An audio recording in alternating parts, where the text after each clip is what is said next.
கடவுள் அருள் டிவி நேயர்களுக்கு அஸ்ட்ரோகேசையங்கரின் பணிவான நமஸ்காரங்கள். வார பலன் 1/1/2024 7/1/2024 வரை உண்டான வாரத்திற்கு ஒரு ராசியாக பலனை பார்ப்போம். முதல்ல இந்த வாரத்தினுடைய கோல்சாரம் எப்படி இருக்குன்றதை பார்ப்போம். இந்த வாரத்தில் வரக்கூடிய விசேஷ நாட்கள் என்ன அப்படின்றத பார்ப்போம். அதற்கு பிறகு இந்த வாரத்தில் எந்தெந்த ராசிக்காரர்களுக்கு சந்திராஷ்டமம் அப்படின்றத பார்ப்போம். முதல்ல வாரத்தினுடைய கோல்சாரம் என்ன அப்படின்றத பார்ப்போம். காலபுருஷ தத்துவத்தின் முதல் ராசியான மேஷ ராசியில் குரு பகவான், கன்னியில் கேது பகவானும், விருச்சிகத்தில் சுக்கிரனும் புதனும் இருக்கா, தனுசுல சூரியனும் செவ்வாயும், கும்பத்தில் சனி பகவான், மீனத்தில் ராகு பகவான்.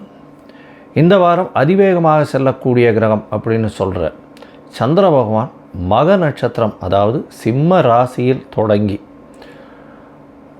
அனுஷ நட்சத்திரம், அதாவது விருச்சிக ராசி வரலும் இந்த வாரம் போகிறார். இந்த வாரத்தினுடைய கோல்சாரங்கள் இதுதான். இந்த வாரத்தில் வரக்கூடிய விசேஷ நாட்கள் அப்படின்னு பார்த்தாலேயானால் புதன்கிழமை அஷ்டகா அப்படின்னு போட்டிருக்கோம், அஷ்டகா அணு அஷ்டகா அப்படின்னு போட்டிருக்கோம்.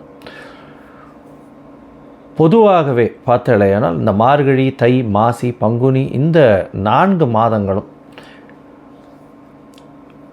தேய்பிறை 8ஆம் நாள் 7, 8, 9 இந்த 3 நாட்களும், அதாவது சப்தமி, அஷ்டமி, நவமி அப்படின்ற இந்த 3 நாட்களில் 8ஆம் நாளான அஷ்டமி அன்னைக்கு அஷ்டகா அப்படின்னு போட்டிருப்பா. அன்றைக்கி ஸ்ரார்த்தம் பண்ணணும். அதாவது வீட்டில் இருக்கக்கூடிய பெரியவாளுக்கு, அதாவது பெற்றோர்கள் இல்லாதவர்கள் திதி கொடுக்கக்கூடிய நாட்களாக சொல்லப்படுகிறது. ஏன்னா எங்கேயாவது அவங்க மிஸ் பண்ணிட்டாங்க அப்படின்னா, அதாவது ஏதாவது ஒரு இதில் விட்டுட்டாங்க அப்படின்னா அந்த அஷ்டகா அனுஷ்டகாவில் பண்ணுறது வழக்கம் அப்படின்றத போட்டிருக்கும். அருகில் இருக்கக்கூடிய உங்களுடைய வாத்தியார் யாரோ அவளை கேட்டுண்டு விஷயத்தை செய்யுங்க. இந்த வாரத்தில் ஏகாதசி வருது. ஏகாதசி அப்படின்னு பார்த்தேன்னா இந்த வாரம் 7ஆம் தேதி அன்னைக்கு ஏகாதசி, சர்வ ஏகாதசி வைணவர்களுக்கு உண்டான ஒரு பெரிய விசேஷமான நாள். வைகுண்ட ஏகாதசிக்கு அடுத்த ஏகாதசி இது விசேஷமானது. இது தேய்பிறையில் வரக்கூடிய ஏகாதசி.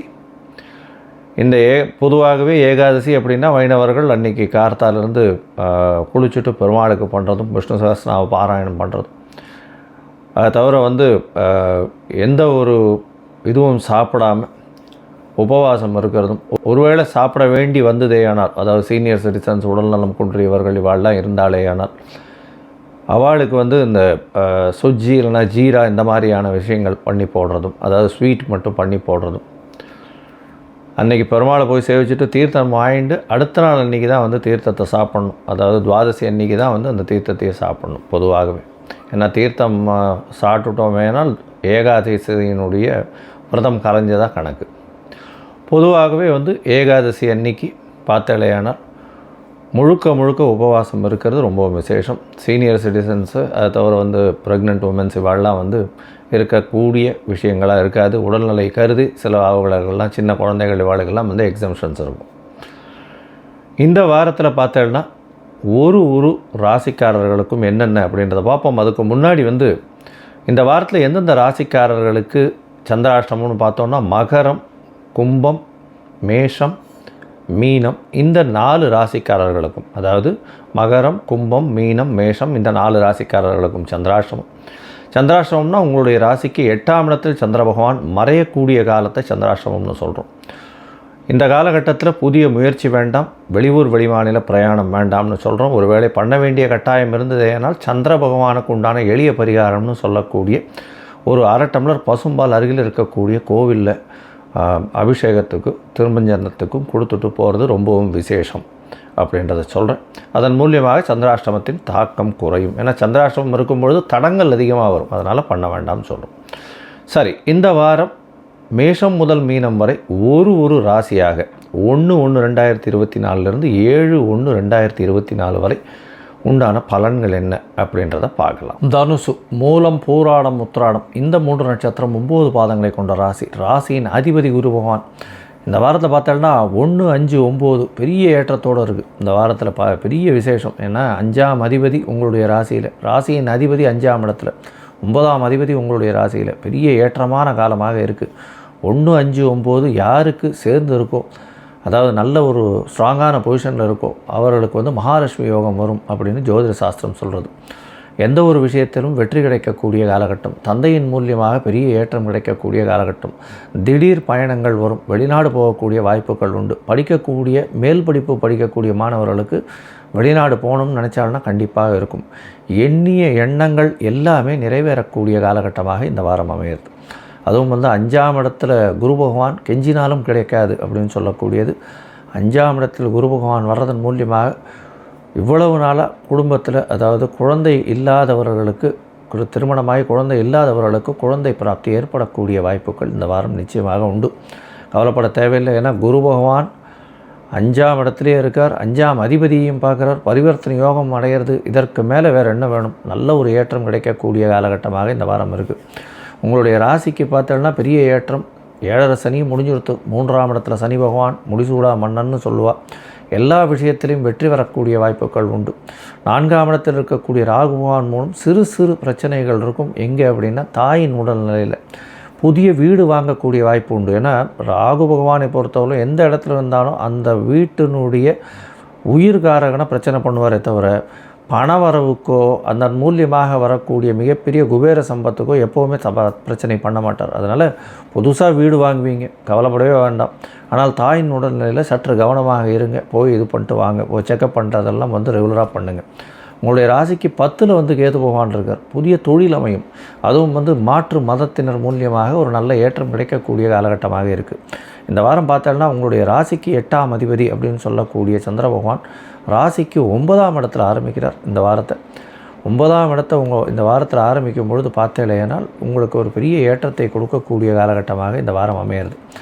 ஏன் அப்படின்னா 9ஆம் இடத்துல சந்திர பகவான் 2ஆம் தேதி சாயந்தரம் வரலும் இருக்கார். அதன் மூலியமாக குரு பகவானின் பார்வையிலையும் இருக்கார். சூரியனையும் குரு பார்க்குறார். அதனால் வந்து அரசியல்வாதிகள், அரசாங்கத்தில் வேலை செய்கிறவங்க, அதை தவிர வந்து அரசியல் பிரமுகர்கள், HR அட்மினிஸ்ட்ரேஷன் ஹெட்டாக இருக்கிறவங்க, சார்ட்டர்ட் அக்கௌண்டன்ட்ஸு, கோல்ட் ஸ்மித்து, பேங்க்கில் இருக்கிறவங்க, அக்கௌண்ட்ஸ் காமர்ஸ் படிக்கிறவங்க, இவங்களுக்கெல்லாம் பெரிய ஏற்றமான காலமாக இந்த வாரம் அமையிறது. 2ஆம் தேதி சாயந்தரம் ஒரு 5:30 மணிக்கு அப்புறம் வந்து உங்களுடைய ராசிக்கு 6ஆம் இடத்துல, அதாவது உங்களுடைய ராசிக்கு 10ஆம் இடத்துல வந்து சந்திர பகவான் போகிறார். அதாவது குரு அதாவது மேஷராசியிலிருந்து 6ஆம் இடம், தனுசுலேருந்து 10ஆம் இடத்துக்கு போகிறார். 10ஆம் இடத்துக்கு போகும்போது கேதுவோட சம்பந்தத்தில் இருக்கார். கேதுவோட சம்பந்தத்தில் சந்திர பகவான் இருக்கும்பொழுது சிறு சிறு பிரச்சனைகள் உங்களுடைய தொழிலில் ஏற்படும். பொறுமையாக எந்த ஒரு விஷயத்தையும் கையாளுறது நல்லது. உங்களுடைய ராசிக்கு பார்த்தோம்னா 11ஆம் இடத்துல சந்திர பகவான் வரார். 11ஆம் இடத்துல குருவினுடைய பார்வையில் இருக்கிறது பெரிய ஏற்றம். 11ஆம் அதிபதி 12ஆம் இடத்துல இருக்கிறது நல்ல ஒரு ஏற்றத்தை கொடுக்கும். சிறு சிறு செலவுகள் வரும். அதாவது தொழிலில் வந்து வரக்கூடிய லாபத்தில் சிறு சிறு செலவுகள் இருக்கும். இருந்தாலும் அந்த செலவுகள் ஒரு பெரிய வெற்றியை நோக்கி கொடுக்கக்கூடிய காலகட்டமாக இருக்குது. இது 11ஆம் இடத்துல சந்திர பகவான் 5ஆம் தேதி காத்தாலிருந்து 7ஆம் தேதி மத்தியானம் ஒரு 1:30 மணி வரலும் இருக்கார். அதற்கு பிறகு வந்து 12ஆம் இடத்துக்கு போகிறார். சந்திர பகவான் சுக்கிரனோடு சேர்ந்திருக்கக்கூடிய காலகட்டம். 11ஆம் அதிபதி வந்து சந்திர பகவானோடு சேர்ந்திருக்கக்கூடிய காலகட்டத்தில் பெரிய ஏற்றம் கிடைக்கக்கூடிய காலகட்டமாக இருக்குது. பணவரவிற்கு பஞ்சம் இருக்காது. வெளிநாட்டு தொடர்பு வரும். வெளிநாடு போகக்கூடிய பாக்கியம் வரக்கூடிய காலகட்டமாக இருக்குது. மொத்தத்தில் இந்த வாரம் பார்த்தோம்னா தனுசு ராசிக்காரர்களுக்கு எல்லாமே வெற்றி செய்தியாக வந்து சேரும். ஏற்றங்கள் அதிகமாக இருக்கும். கவலைப்பட தேவையில்லை. தாயின் உடல்நிலையில் மட்டும் கொஞ்சம் ஜாகிரதையாக இருக்கிறது ரொம்பவும் நல்லது.